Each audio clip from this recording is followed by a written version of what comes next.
ह्या भागात तुम्ही बघितलं असेल आता कशा पद्धतीनं पाणी रस्त्यावर साठलेलं आहे. त्यातनं जाण्या येण्यासाठी पण लोकांना त्रास होतोय. इथे वयस्कर लोक आहेत, मुलं आहेत, सगळ्यांच्या आरोग्याचा प्रश्न आहे. आता इथल्या नागरिकांनी आज आपल्याला बोलवलेलं आहे.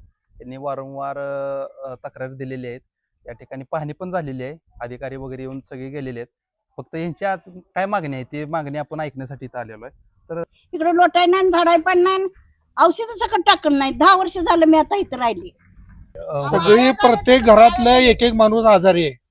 कोण डेंगून आजार आहे, कोणाला ताप आलाय, कोणाला हिवताप आहे. असं बऱ्याच तुम्ही येऊन चेक करा. आमची सगळी फॅमिली किती माणसं आजारी तुम्हाला या गल्लीत निघतील बघा.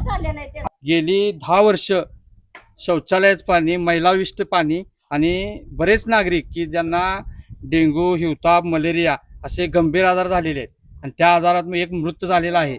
हे पण मी सांगतो, पुरावे आहेत आमच्याकडे, ते आम्ही सादर करू शकतो. आपल्या गल्लीत मयत झालेले व्यक्ती तरी प्रशासनानं पूर्ण दुर्लक्ष केले. तसेच जर हा काही ह्याच्यावर कारवाई जर झाली नाही तर भविष्यात आमच्या महिला आंदोलन करून नगरपालिकेचं ठिय्या आंदोलन करणार आहेत. बसणार आहे, हो बसणारच आहे. कचरा आम्हाला म्हणा, मग काय करायचं? सगळ्यांनी सोय करायला पाहिजे का नाही?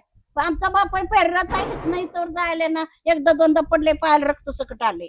वारंवार निवेदन दिलेले आहेत, अधिकारी आलेले आहेत, सगळ्यांनी पाहणी केलेली आहे.